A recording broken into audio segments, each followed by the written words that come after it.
Hannah Grover, government reporter with the Farmington Daily Times. Thanks for taking a few minutes to talk with us about what's happening in your corner of the state. One of the big things that we've discussed going into this is the PRC amendment that everyone statewide is going to see on their ballot. Just briefly, it would turn that into an appointed commission as opposed to an elected commission, and it would drop the number of commissioners from 5 down to 3. Up there in the northwest corner of the state, how do people feel about this? Well, there's a lot of people who are very concerned about this amendment. Um, it could potentially put more qualified people at the PRC.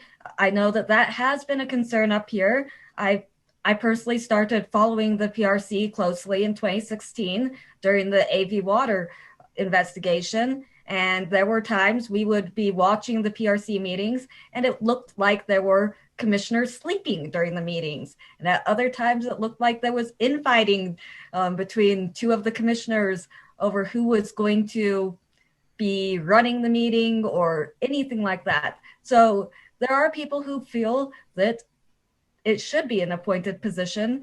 And then there are people who are afraid that we're a rural area up here. We may not have as much voice if they take it away from being elected by district. And Sure.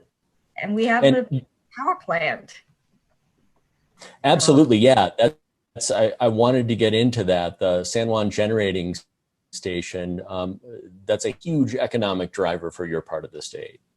yeah, it's one of we have these really high paying jobs there, and lots of them are connected to this mine and the power plant. And if it goes away, it will devastate the economy.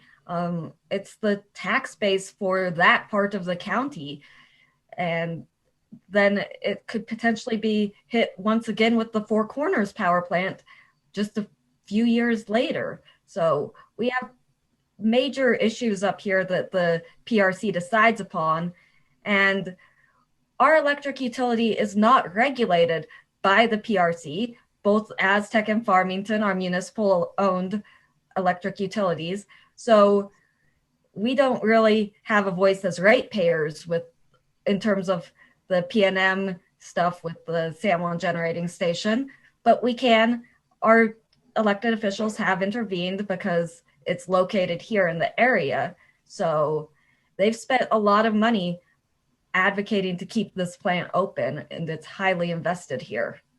How do people up there in northwest New Mexico feel about potentially losing a native voice on the PRC with Commissioner Teresa Vicente Aguilar? She definitely does advocate for the native population, and she is always keeping them in the forefront of discussions. We really have only had two representatives on the PRC since the 1996 amendment created it. It's been Teresa Vicente Aguilar and Linda Lovejoy trading off seats, and it's always decided in the Democratic primary. So there is a group up here, the more conservative crowd, that doesn't necessarily feel the most represented there, but we definitely have always had a strong native voice representing us. When we were setting up this interview, you talked about that part of the state being very conservative, and a lot of the races are decided in the Republican primary. One of the races that you'll be watching is Senate District 3, which is Shannon Pinto.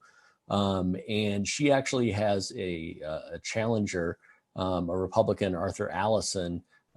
Both of those names are familiar to people. It's an interesting district that Shannon represents because that is one of our heavily Native American districts. It's a district that includes both San Juan County and McKinley County. So it's one that could go either way. Sometimes that area will vote Republican, and other times it will vote Democrat. And a lot of it depends. Both of them have name recognition in that district. So it will be an interesting race to watch to see which one of them is able to best convince the voters that they should represent them in the next couple of years. Sure. What's voting been like up there? Are a lot of people voting early absentee? Yeah, we've had really high voter turnout, unusually high early and absentee voting turnout. We're almost at the numbers that we had during the 2018 election, all voting in the 2018 election. So it it's been busy. Hannah Grover with the Farmington Daily Times, thanks so much for your time. Thanks.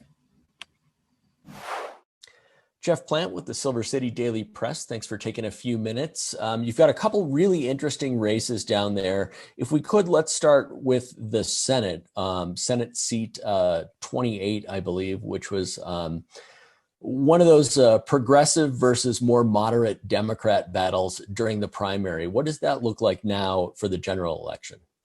That's right. Saya Correa Hemphill is a relative political neophyte who has she beat Gabe Ramos, the sitting Democratic senator who was appointed by Governor Lujan Grisham in late 2018, 2019.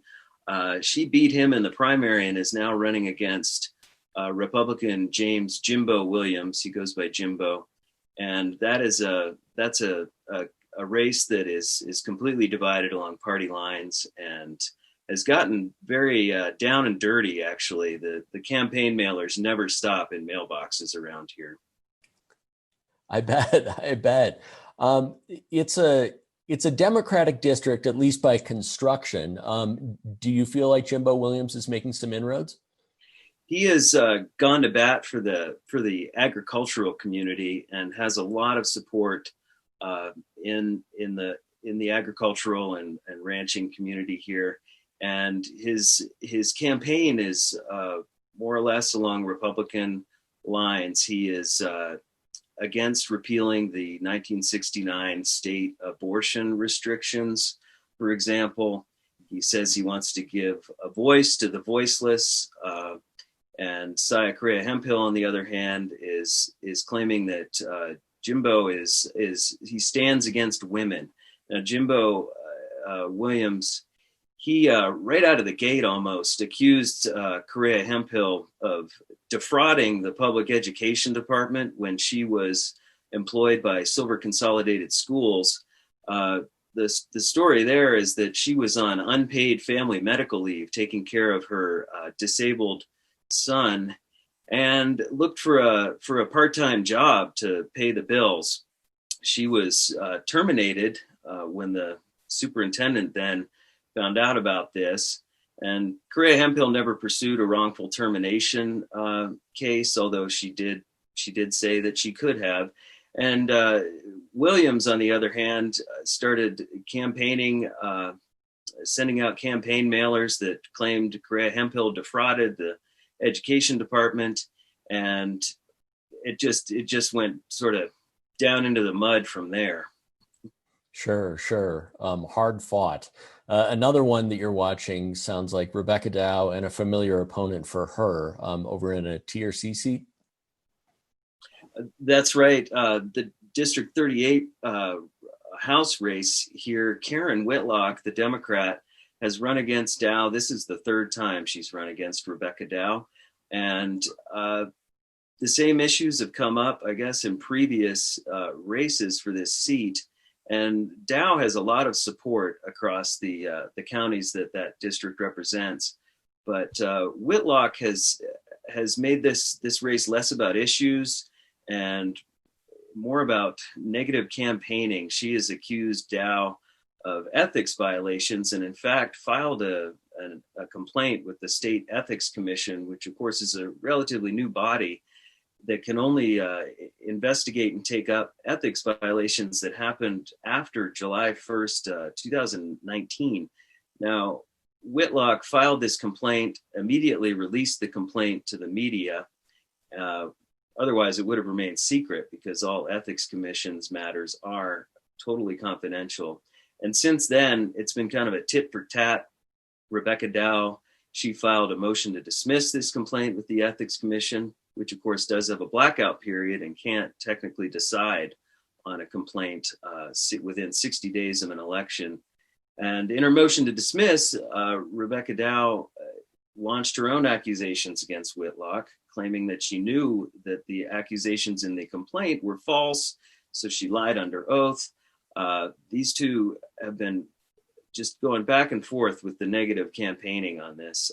Meanwhile, the issues are relatively common wedge issues. Again, abortion, what to do with the New Mexico Unit Fund money that was previously to be spent on a diversion for getting access to surface water in the Gila River. That project, of course, has been basically killed by the New Mexico Interstate Stream Commission, and there's about $75 million in the unit fund that could also be spent on regional water projects. Candidates on the Democratic side in just about every race here, they favor spending that money on regional water supply projects, conservation projects that would improve efficiencies with ditch associations and that sort of thing. There's a wide range of really shovel-ready projects that could benefit from that money. Meanwhile, on the Republican side, just down the line, those candidates, including Dow and James Williams, they really want to stay after that 14,000 acre feet that is part of the Arizona Water Settlements Act, and really pursue that. And it's been shown that that is probably infeasible, but it's one of those issues that there's just no middle ground on. Sure. And it's one of those that persists. Jeff Plant with the Silver City Daily Press, thanks so much for your time. Thank you. Algernon Damasa with the Las Cruces Sun News. Thanks for taking a few minutes to join us. You are in the heart of a lot of really exciting races to watch. One of them seems to be the race to replace Senator John Arthur Smith, who lost to a more progressive candidate in the primary. Where does that race stand right now? This is probably the most suspenseful contest in the state legislature, just because this was represented since 1989 by a conservative Democrat, John Arthur Smith, very powerful longtime chairman of the Senate Finance Committee. This is also a really large district. This district encompasses Hidalgo, Luna, Sierra, and part of Doña Ana County. It's a large district. And it was represented first by Senator Smith for so many years. And before him, it had been represented for decades by Ike Smalley, who was also a conservative Democrat. The Republican Crystal Diamond is making a very strong case that she wants to take John Arthur Smith's mantle as a conservative representative, whereas Naomi Martinez Parra, the Democrat, is running unabashedly as a progressive. And so she's really looking to take that district a little bit more, I guess, to the left. It's an interesting district, like you said, for its size. The fact that there are so many, I remember back on primary night, you look at all these different precincts that can be reporting, and they all have a very different sort of makeup. When you look at what the state legislature intended with redistricting, it's a district that definitely has more Democrats than Republicans, but isn't afraid to vote Republican, especially in presidential elections. Does it still kind of feel the same now, 10 years later, as when it was set up last time we did redistricting? There has been a drift in some of the voting habits, a little bit more towards Republicans, a little bit more conservative, although this is also the area where Deming's Candy Sweetser, another conservative Democrat, seems to be popular and have an advantage over the Republican challenger, Scott Chandler. It's a rural district. It's a district down near the border, and it's a district where there's high unemployment in Hidalgo and Luna counties. But the other thing also is that turnout has been a factor, and this is a year where we're seeing much higher turnout, and higher turnout by first-time voters or voters who haven't been active for a while. And the conventional wisdom is that sometimes those are the voters that skew Democratic, but this is also a year where we're seeing enthusiasm by the base that supports President Donald Trump and a state Republican Party that's really coming out swinging this year. Sure, sure. Yeah, it's a place where you have a really interesting ticket. You've got one of the most closely watched congressional races in the country as Xochitl Torres Small takes on Yvette Herrell again. It seems like no one really knows where that race is going to go. How does it feel to you? I wouldn't call it. I mean, the Republican Yvette Herrell making her second run for this seat. It's basically a rematch with Democrat Xochitl Torres Small. And the thing is that Team Herrell is being widely outspent in this campaign, and yet the polls suggest that they're at a statistical tie. And so money might not be the deciding factor in this campaign.